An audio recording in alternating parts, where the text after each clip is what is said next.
मेरो जीवनमा कसले मलाई प्रभाव पार्दैछ।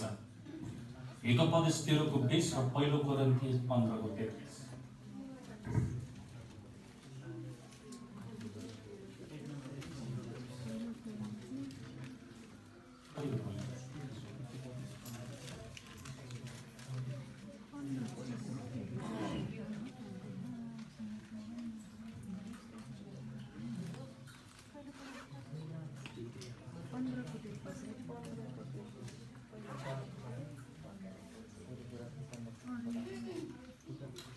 र यहाँहरूले थाहा पाउनु भयो होइन त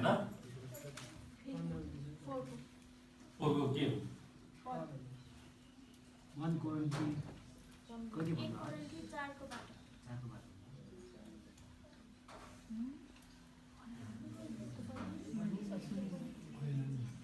1 कोरिन्थी 15:33।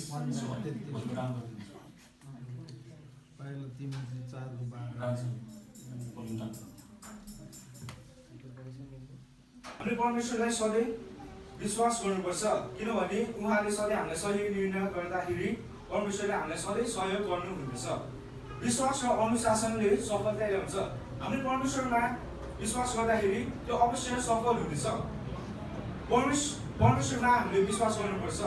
हो, यो कुरा हजुरहरूले धेरै सुनिराख्नु भएको होला, तर गरिरहेको छैनौँ। परमेश्वरले भन्नुभएको छ त, हाम्रो विश्वास राईको दाना जस्तो भएको भए पनि एउटा रुखलाई समुद्रमा गएर बल भन्दाखेरि त्यो रुख आफै गएर समुद्र। जय मसीह। अनि हाम्रो पद चाहिँ रहेको छ 1 पत्रुस 2:9 र 10।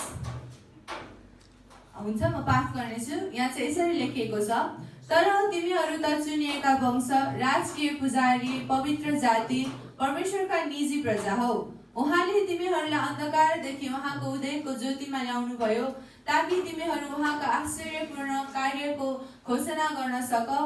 एकपल्ट तिमीहरू प्रजा थिएनौ, तर अब तिमीहरू परमेश्वरका प्रजा भएका छौ। एकपल्ट तिमीहरूले कृपा पाएका थिएनौ, तर अब तिमीहरूले कृपा पाएका छौ। आमेन।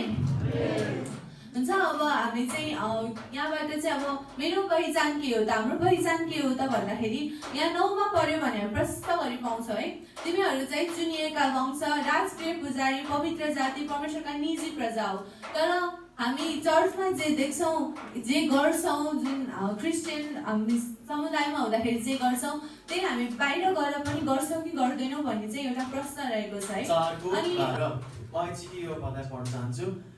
जवान छौ भन्दैमा कसैले तिमीलाई तुच्छ नठानोस्, तर विश्वासीहरूका अघि बोली वचन, आचरण र प्रेममा, विश्वासमा र शुद्धतामा तिम्रो एक उदाहरण भन। आमेन।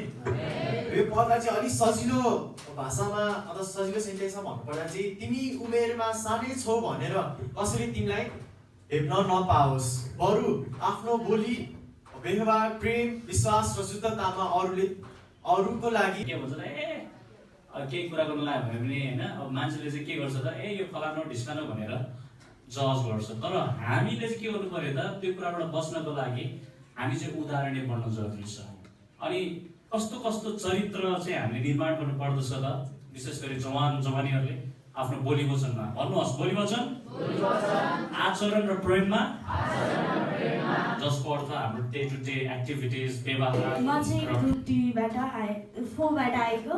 अनि हाम्रो शीर्षक रहेको छ मेरो जीवनमा के कुराले प्रभाव पार्दछ। अनि हाम्रो यसको लागि पदहरू दिनुभएको थियो हितोपदेश 13:20 र 1 कोरिन्थी 15:33। अनि हितोपदेश 13:20मा यस्तो लेखिएको छ, बुद्धिमानसँग हिँड्ने बुद्धिमान नै बन्छ, तर मूर्खहरूको सङ्गत गर्ने नोक्सानी भोग्दछ।